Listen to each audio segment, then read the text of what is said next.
So continuing on our discussion of Stephen King works that have been made into movies and shows, this time a writer returning to his small hometown where the residents are slowly dying with blood-related illnesses as after a stranger basically starts a antique business and rents an old house. That's basically the story of Salem's Lot. I'm John Chang with Dan Edmonds. Hi there. And the question I thought that would be interesting to ask this time is about, what fascinates us about monsters? Like, because certainly, you have the Frankensteins and the Wolfman and, so on and so forth. We'll definitely get more into the Japanese version of kaiju and stuff like that coming up. But this time we have a vampire. Yeah, I mean, how do you where did the roots of the whole sort of vampire thing come from? I mean, it's I think we've mentioned it before, this idea that vampires have this sort of, one of the sort of most interesting aspects of them is this idea of their hypnotic power, that and their sort of lust for blood is this kind of weird sexualized kind of murder, but that goes sort of beyond sexuality in a way, which is what I've always found sort of interesting about vampires. And of course, they're eternally youthful and never die, which is, it's kind of taking a lot of the things we wish fulfillment and turning it on its head. But I guess there, a lot of monsters are a representation kind of, science fiction has a lot to give credit to horror movies from, because a lot of the same kind of themes are in it. Frankenstein is more or less a science fiction movie. Right. It's this idea of if we could conquer death and our scientific knowledge is that much, it will come back and bite us basically. And I think it's kind of, I think vampires represent this kind of thing of of the limits of the physical extent of what we could sort of do. Can we live forever? Can we have sex with whoever we want and never grow old and things like this? These are all the kind of physical limits that people would love to be able to cross, and vampires kind of represent a lot of that, really. But of course, they twist that and make it so that they have to kill everyone in the process. So. And what do you think in terms of? Well, you and I have talked offline about this idea that part of what made these myths happen is that the old wives' stories and stuff like that, the kind of the whispers around the campfires started, I think, with that across the way in the next village and stuff like that, they heard rumors of like kind of these deaths that nobody could explain, and I think one of the things that happened was that they recognized there was these kind of creatures that weren't quite human and stuff. And those creatures were actually, I think, psychopaths, kind of where, like 1 in 30, whatever, right? People are, psychopaths and stuff. And, that they don't have remorse. They don't have kind of the same emotion stuff. And it's almost like kind of these, superhuman, powers that they have of like, basically, having that hold over people and stuff like that, right? Where sociopaths and psychopaths have been known to be quite charming and, like kind of, that they can mimic behaviors that, hypnotize people, stuff like that. But meanwhile, they have like no remorse and no empathy, like kind of, basically, ending somebody's life. So the idea of monsters is kind of partially created as a way to explain like kind of this kind of phenomenon that was kind of happening in these villages that they really kind of like, what happened to such and such, how did they die? So they made up these stories, right, about like kind of staying out of the woods and things like even Red Riding Hood and stuff like that, right? It's just basically these stories told to children to kind of basically keep them from putting them in harm's way. So this is like before like kind of we had like FBI and like kind of CSI and things like that, where they can investigate these kind of crimes and stuff like that.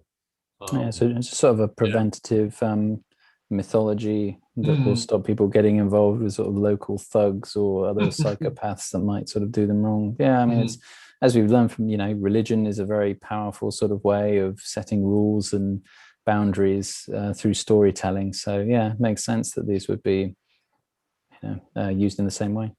Yeah.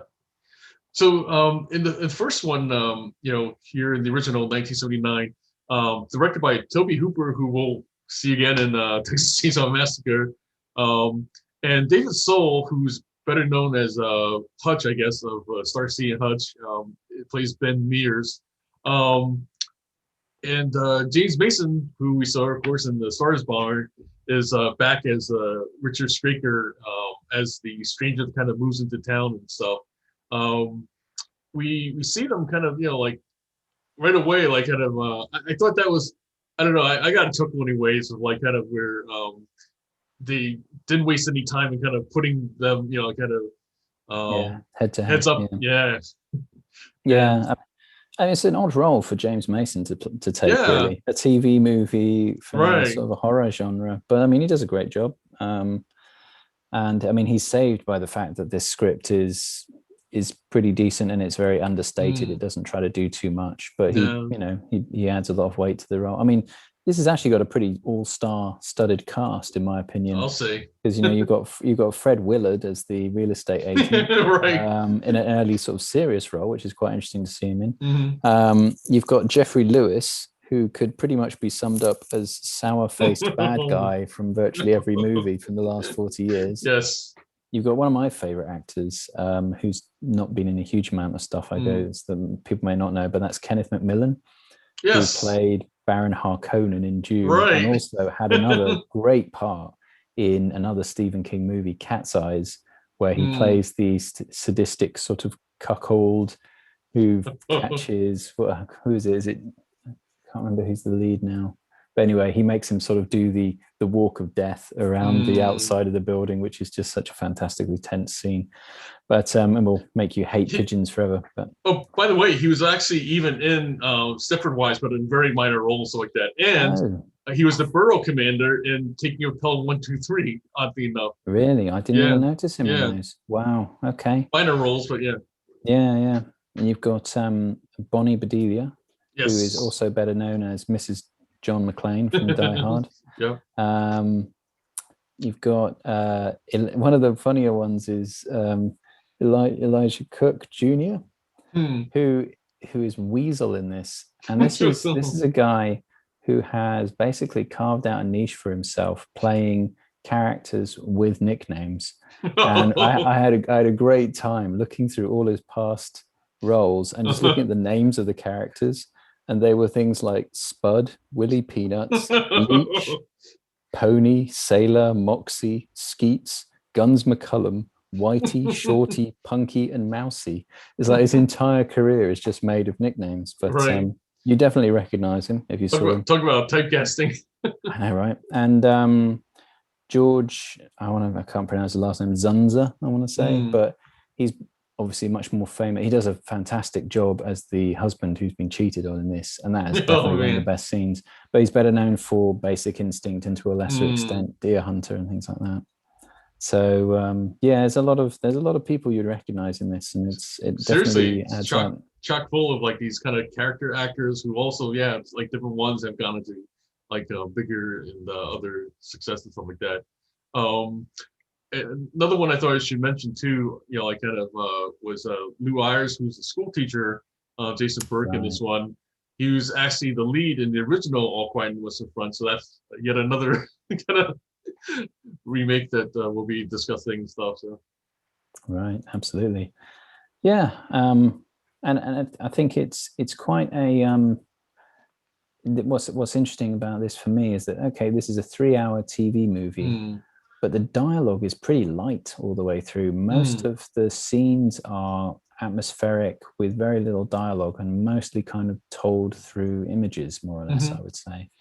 And I mean, it's definitely the scene where Cully catches his wife with Fred Willard is a really intense scene and really fantastic acting in that scene. That was a real highlight for me.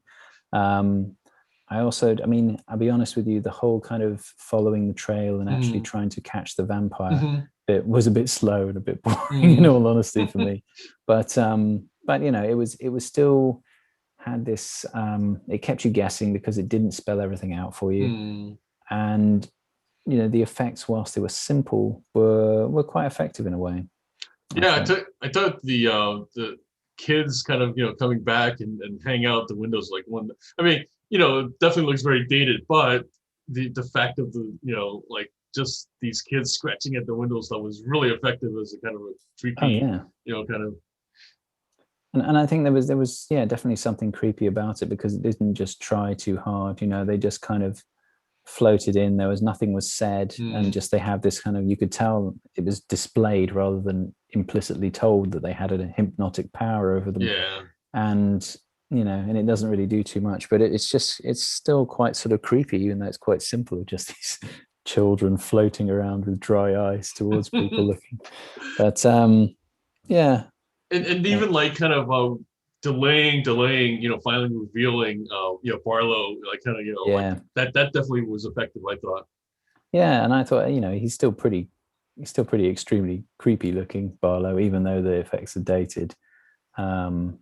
It just the way they've, you know, it's basically just taking the Nosferatu image and kind of updating it a bit. Right. But it's well done. But I mean, it's very different from the novel. Apparently, you actually do talk to Barlow, which you do in the remake, but not in this. Right. But I mean, for me, as a choice for the film, to have James Mason being the mouthpiece for your, you know, monster was a much smarter way of doing it, I thought, and made it a much more visual telling of the story. Yeah, I thought that what was interesting also was how he had this British accent, so he seemed like he could be somebody that, you know, kind of came from overseas and stuff like that. And then, you know, like kind of so they had the you know, well, Kenneth McMillan as the constable, and so I thought, like, when he was kind of like saying, like, you know, like saying that that's the way that what's called Straker should address him. I thought he was like kind of, you know, poking fun at his, you know, English accent, you know, like kind of, you know, like, because, you know, constable is not a common term here in the States and stuff. Right, yes. So I thought that was kind of, you know, but then of course it turns out that, you know, he actually is a constable and stuff.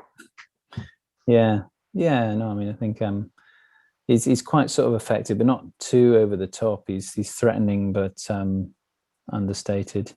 I mean, I like the scene where, you know, Mears is actually confronting Barlow and him. Oh no, sorry, it's when the priest is confronting them.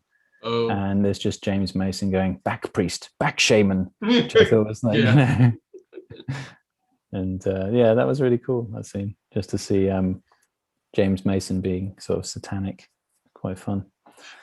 And somebody we should definitely mention, of course, is Lance Kerwin, who plays Mark Petrie, who I actually know him more from the 70s series, really not very well known stuff called James at 15, which is kind of like, you know, this coming of age kind of TV series, stuff like that. But overall, though, he's kind of just definitely like, you know, this kind of kid that got booked plenty throughout the 70s and stuff like that through shows and made for TV films. So yeah, no, I mean, he does a good job in this. I mean, he portrays the kind of desperation of someone who's watching his various friends being picked off one by one and things like this. And there's this, I think what I liked about both him and David Soul in this is that, you know, you really get this feeling that towards the end there's this kind of hopelessness in them, and that they're really sort of watching you know, everyone being turned into vampires, and they're desperately trying to figure out a way to deal with it. But yeah, I thought it was interesting that they kept delaying them meeting also, you know, like a lot of you know, shows and, you know, kind of different times with like rush to kind of, you know, like, okay, like, you know, they had them in the beginning together and stuff, but then, like, you know, for most of the movie you don't see them together, which and they kind of, you know, they had like a couple points where they kind of intersected where, like, I guess it was like a funeral that then they saw each other and they just kind of glanced at each other, stuff like that, and it felt very much like something out of Lost, like kind of, you know, like different times with the characters we would see, like kind of just see them in passing, but not in the terms of the overall timeline, not know each other at the time and stuff. Yeah, no, it was quite an interesting. You expected them to meet much earlier in the movie, and Yeah, I mean the whole sort of romance with Susan it was a bit sort of hard to believe, because he just seems to sort of walk into her in the park and pick her up from there, and then next thing you know, he's having dinner with her parents like the same night. Right.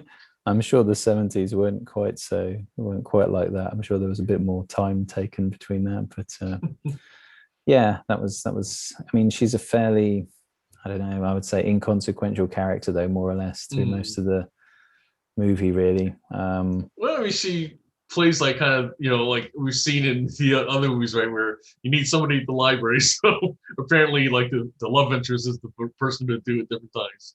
Yeah, that's right. So yeah. But yeah, I mean, it was quite slow, to be fair, but quite good though, quite atmospheric, quite creepy, I thought. But I guess what we, maybe need to address is, what is this really about, so to speak? Because this is one of Stephen King's favorite books, apparently. And, it's about a writer from Maine who goes and visits a small town. It's a pretty autobiographical kind of hero role. And I kind of, what you've got is a town that appears quite normal, but there's these sort of people going missing, and it's the fact that it kind of, again, sort of uses children, one of Stephen King's favorites, targets, has shades of it, in that there's a town secret that you only get to know if you lived in the town, and if you actually start sort of asking people about it. And children seem to be the victims of this particular secret. So it's very familiar territory in that respect. But again, I think it's this kind of idea of the problems with small town, and that they have a slightly kind of lawless frontier west kind of thing, where there are relationships and things that you can and can't do in that town, that are kind of unspoken rules that just happen to exist there. And there's a layer of sort of deception that's sort of bubbling underneath the normal looking surface of a small town. Yeah, definitely. Small towns as a, certainly, as we talked about, a favorite of staples of Stephen King, is just a place that, like you said, it has its own rules and stuff. It's kind of, I guess, like in the online world, it's kind of like going into a subreddit, and you kind of like, has its own kind of culture, and you have to kind of learn your way to navigate kind of in who's the top dog, and how do you kind of get in their good graces and stuff. It's just funny how, like, there's also very much something else we've talked about many times, the us versus them, that, like, the us is like everybody in the town, and them is anybody who's not a what's called somebody who's been around. And one of the things I think is funny, that the one gal, Bonnie's, like everybody, like the guys all kind of knew her, like, she had this nickname, like Boom Boom and stuff. So she had this reputation, and I think we did mention that Julie Cobb, who plays Bonnie, is actually from the Brave New World original series and stuff. Right. Yes, I thought she looked familiar. Okay. Yet another one. Yeah. I tell you, this one was chock full of people from every possible intersection and stuff like that. Yeah, no, I think you're right. And the us versus them, what's interesting about this is that you have the them is an outsider who comes in, and is basically, his influence sort of destroys the town, more or less. It's kind of a very inward looking message, I guess, from this movie, is don't let strangers in. And even Ben Mears, who was a us, became a them when he kind of left town and stuff like that. He's coming back, but he's by the time he came back, he doesn't really know everybody, and like he's in a lot of ways a stranger, and they treat him as such. Yeah, I mean, that's a very interesting point. I mean, I think you actually find that as well, because I grew up somewhere, it was a fairly small country town, and I think when you do spend some time away in a city and you come back years later, you do feel completely disconnected from it, no matter how hard you kind of try. Right. to reintegrate. It's definitely a kind of a thing of you know, once you're there, and once you're not really part of it. So and maybe that's something that Stephen King, that could be sort of a key driver in a lot of his stuff, this idea of someone who grew up in a small town, went somewhere else, and then is seen as a threat, and he's actually just kind of expressing that threat through his various monsters in a way. Who knows? But yeah. And along with like kind of the threat of these, strangers and stuff, is, this house that apparently, he had some traumatic childhood memories and stuff like that, which, is similar to, like you said, the things that we covered in it. And yet it's something that like really, it's kind of like sitting on top of this hill overlooking the town. I think, it's like in some ways like both something that everyone kind of can see and kind of, always like point to as like almost like a reference point and stuff. But meanwhile, it's simultaneously this kind of stain, right? This kind of dark, like you said, dark secrets that the town has and stuff like that as well. Yeah, I mean, I guess you could say this is almost like a sort of metaphor for trauma in a way. It's like something that's distant but is always sort of present in the town, and you see that sort of reflected in a lot of the characters. Like Ben Mears has his sort of traumatic childhood experience. There's I couldn't really tell if they play up the whole the real estate agent's daughter is she's a victim of child abuse in the remake. I wasn't really sure if that was actually happening in the original. I didn't pick up on it if it was playing that, but I think that's like one of the different like what I find angle, right? We'll definitely get more into it with the remake, but it just seemed like overall they were trying to just do things kind of differently. So like that was their big thing, to kind of try to make it quote unquote updated in some ways. So, yeah. And so and you've got I guess infidelity, various other sort of things that are all being sort of expressed as kind of trauma, perhaps in a way. I mean, one thing I would also want to say, I just thought of anyway about the whole Wild West angle, and I don't think there's any coincidence that like the lead character in The Dark Tower is a cowboy, because I think a lot of that whole kind of Wild West lawlessness is what drives a lot of the stories in these small towns in Stephen King's novels. But anyway, just while it's in my head, I want to mention apparently there's supposed to be some connection between what's called Barlow and the Dark Tower. I'm not familiar enough with it, like kind of but that's apparently one of those things that like the Stephen King universe, that like of how the stories are connected and stuff. Yeah, I heard he was planning on doing a sequel to Salem's Lot, and then he just kind of rolled it all into The Dark Tower. So yeah, to be continued, I guess, when they do a remake of the next Dark Tower, maybe 5 or 10 years or something.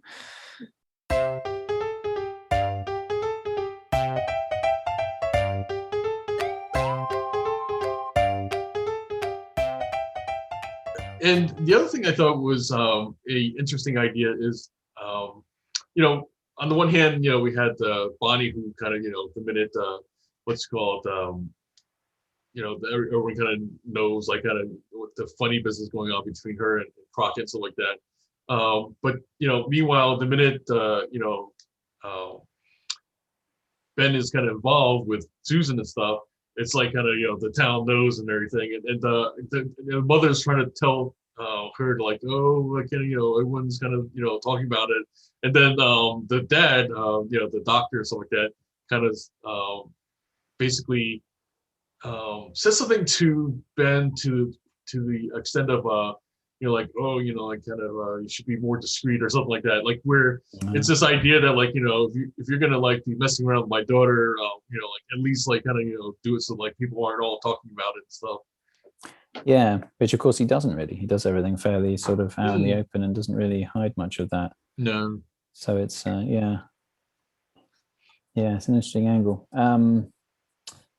Yeah, I mean, aside from that, it's kind of a fairly by the numbers vampire story, really, I would say. I mean, the only difference I would say in this is that you've got, rather than a few select victims, you've got an entire town being taken over. Yeah, which is kind of an interesting angle, in that I mean, maybe it sort of represents. I mean, this is the late 70s.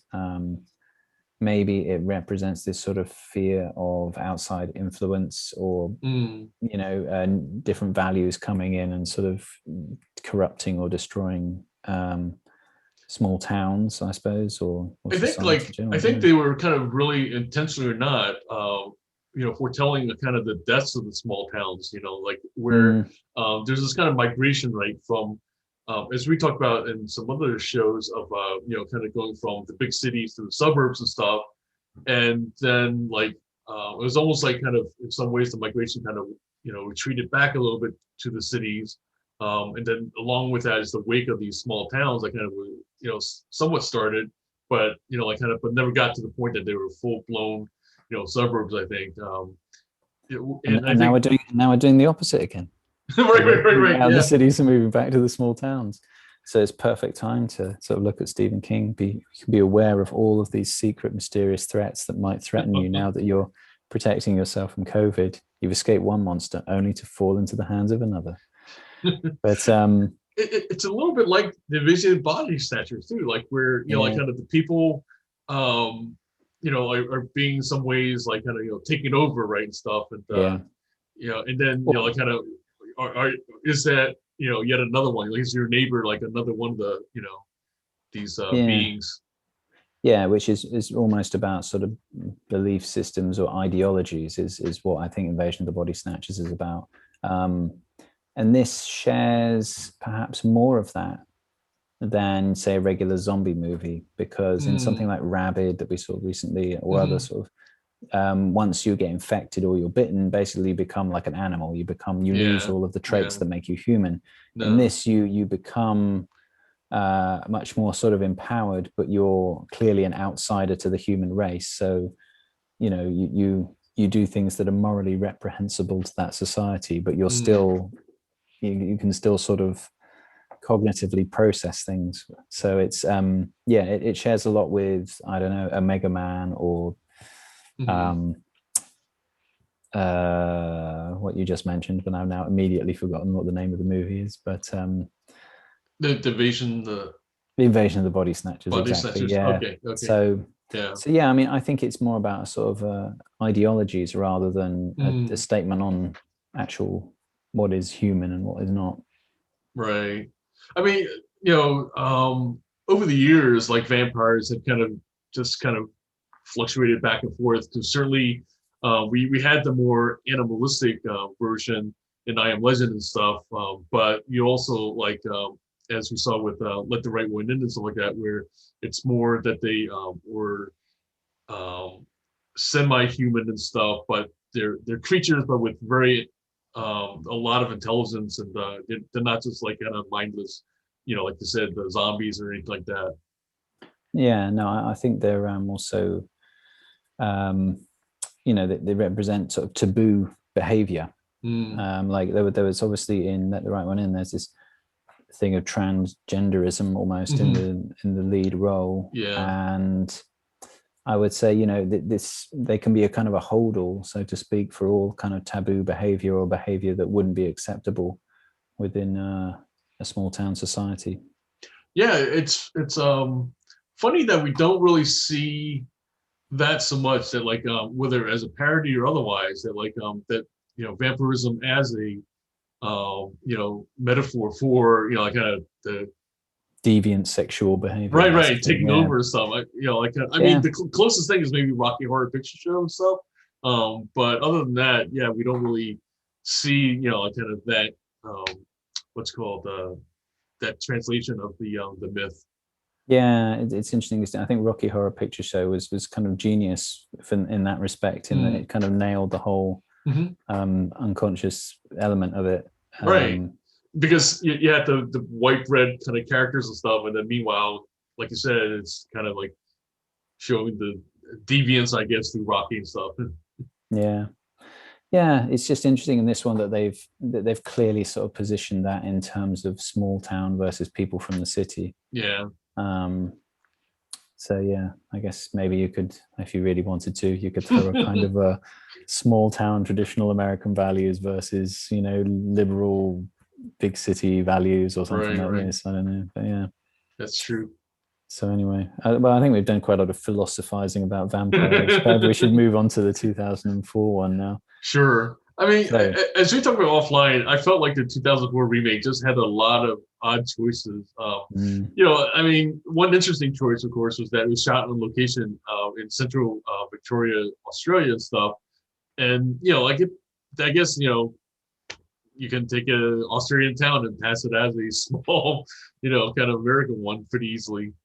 Yeah, it was on. Yeah, visually it was odd choice. It was kind of, it looked much more sort of beaten down, not quite as nice as the town in the original Salem's lot, I would say. I mean, my main takeaway, there was so much dialogue. If you didn't have Rob Lowe narrating over it, then he was kind of joking and theorizing about how to kill vampires. And, you know, there's a line that, you know, he's talking to Susan and she says, oh, maybe it's like the houses up there judging us. And he says, oh, maybe it's a mirror in which we judge ourselves. And it was at this point where I sort of gave up on this movie. Oh, God, you know. So yeah, there's just endless dialogue. Nothing is, you know, everything is kind of laid out for you scene by scene. Yeah. Not very much guesswork. They choose this very odd kind of, I don't know if it was in vogue in 2000 for horror movies, but all of the vampires move in sped up time on video, which I suppose it kind of gives them, I suppose the idea is to make them supernatural because they're very quick, but it just kind of doesn't, it's not a threatening kind of effect, really. I don't really find sped up things threatening in any way. It just sort of makes me think of The Flash on the CW or something like that, or just I think it almost was taking their cue from like kind of the Buffy Vampire Slayers kind of series and stuff. Yeah, it felt very Buffy the Vampire Slayer. Yeah. Coincidentally, you know, Samantha Mathis, who plays Susan, is actually from later on will be another vampire series called The Strain, and that one's really good. And that one I definitely recommend.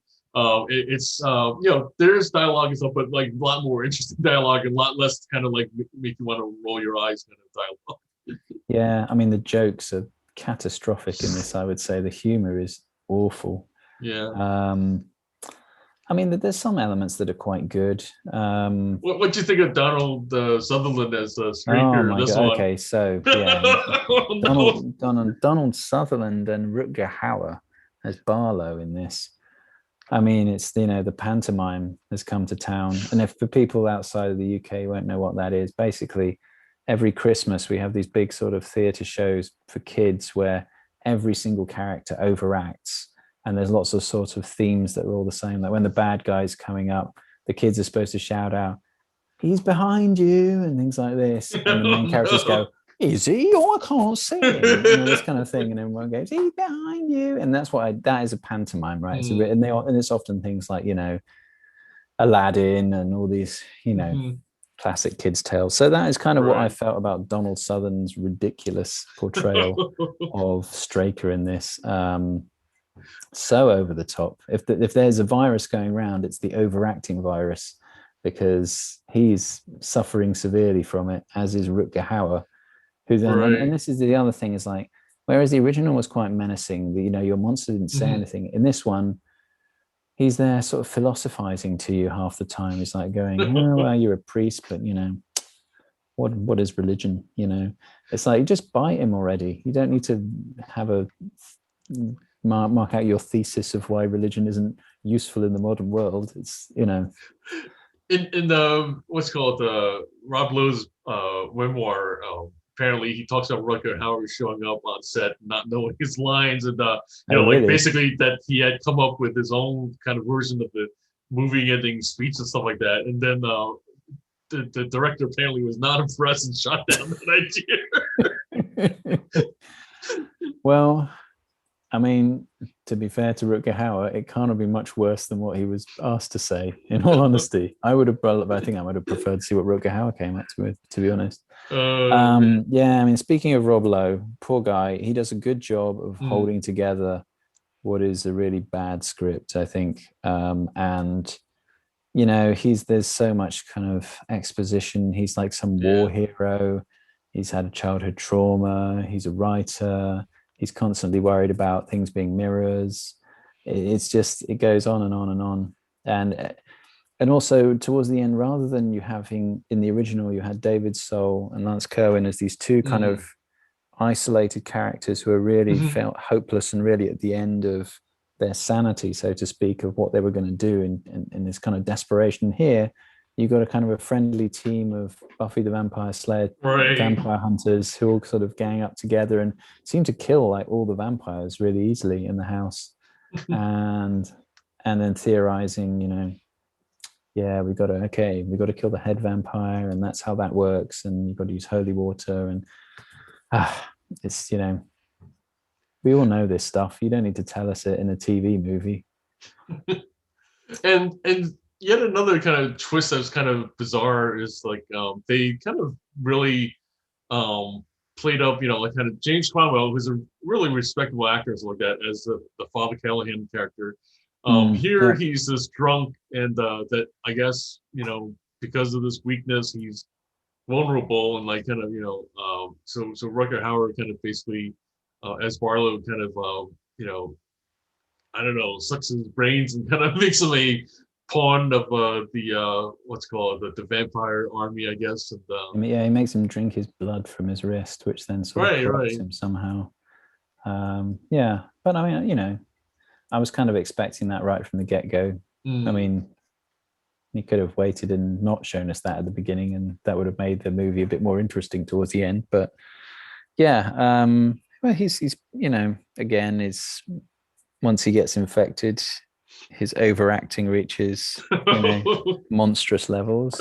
Before that, he's quite good. I mean, it's, you know, they try to crowbar in lots and lots of psychological problems into this. You know, you've got his alcoholism. You have sort of the father of the real estate guy with father of the daughter is like, you know, abusing his daughter and is kind of in love with her, and also very jealous of other men who might be sort of interested in her. You've got Rob Lowe as the kind of a PTSD guy who's traumatized both from war and from his bloody pirates childhood experience. So yeah, I mean, there's probably more, and I'd be honest, I kind of started switching off after about the first hour and a half on this one. So there's probably other bits I've missed, to be honest. But it was I found this one quite tiresome, quite hard work, really. Well, they had to throw in a little, like we kind of talked about transgender. This one they kind of had to throw in a representative of the gay community with the teacher in this case.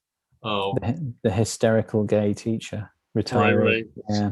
I mean, actually, the most effective scene I thought was actually where the only scene really with any tension was the one where he was trying to check on the guy who was staying with him, and you know, there's all this kind of heavy breathing, and he's trying to figure out if he should go to the door and stuff like that. And that was actually like the only bit that even had me kind of remotely kind of sitting up on the edge of my seat.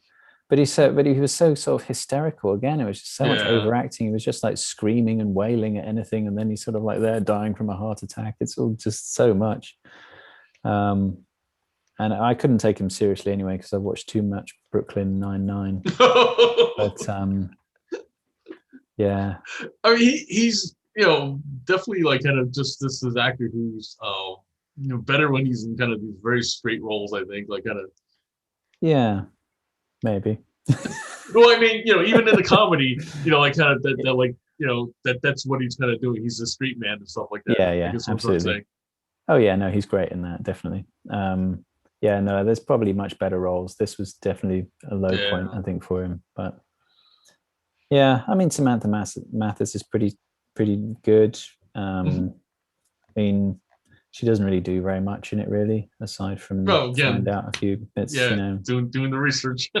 Yeah, it kind of steals from, as well as Buffy the Vampire Slayer. It does kind of steal from the X-Files quite a lot, because there's the bit where Nebbit manages to squeeze himself into the vent and go across, and that is exactly the same as one of the X-Files episodes. Oh, From what I remember. I can't remember which one it's called, but I see. yeah, it was probably one of the creepiest X-Files episodes, in all honesty. But yeah, so yeah, stole from a few other TV shows, kind of strung it all together with a bit of overacting, and Bob's Your Uncle, Salem's Lot remake. I think this goes back to the question we ask, like kind of so often is like, why, Yeah. why? I mean, is crowbarring child abuse, PTSD, and a bit of alcoholism worth remaking a 3-hour TV movie for, and just adding in lots of spurious dialogue? Not really, in my opinion. And a bit of the special effects, kind of, Yeah, quite bad special effects. I mean, that was quite fun, the way the vampires seem to kind of float up and turn into dust. Yeah. Yeah, I mean, there was a lot of kind of people crawling over ceilings and walls, because that's what vampires do. Apparently. Yeah, but yeah, I felt like it's basically took all the things of the original, of like kind of statements about small town, kind of even like religion and faith and stuff like that, and basically just like kind of just put it in a bag and shook it up a little and like kind of see what comes out. That's what it felt like overall. Yeah, and there's obviously much more sort of action things, a lot more things exploding, and right. cars driving into things, and people getting, it's slightly more gruesome, but the effects aren't really expensive enough to be convincing, really. So yeah, it vies for your attention, but fills it with stuff that's not very substantial, really. And I have to agree though that like Rob Lowe, like whatever you think of him, he's actually like a pretty for me, like I can watching him in kind of these kind of roles and stuff like that, and the fact that like he doesn't kind of totally roll his eyes, or kind of like he puts some really, like, I felt like he puts some real ethics into it, of like kind of like hey, I'm here for this role, I'm gonna do the best job I can do with the script I got and stuff. And I feel like that's what he did here. Oh yeah, absolutely. Yeah, he totally committed to it, unlike I'm trying to remember which remake it was with oh man, it'll come back to me, I'm sure. It was, yeah, I'll think about it, but it was this fantastic kind of cliched performance by Malcolm McDowell. That's what it was. I can't remember which movie it was, but maybe it was one of the Christmassy horror movie ones. It was. Yeah, I think it was the not Black Christmas, but the other one. Silent Night. Silent Night. Yes. Yeah. Now that was how you really kind of amp it up to 11. But yeah, no, you got to respect Rob Lowe for trying to sort of keep it vaguely serious in this. So I think part of it too is like kind of maybe we're I mean, this is his second Stephen King television adaptation and stuff. We'll see him again in the Stand and stuff. So maybe like kind of he sees like what's called if you do a good job you get asked back, like an idea. Yeah, it's fair enough. Yeah, Malcolm McDowell didn't get asked back to do any other horror movies. Or maybe he did, I don't know. Well, he was in the Halloween kind of as a similar role, yeah, almost exactly the same role. Yeah. So yeah. Yeah, I mean, they had, I can't think of much else really to say about this. I mean, they had the dud character who was, so you throw in a disabled person as well. So, throw that in, shake it around. Right. Yeah.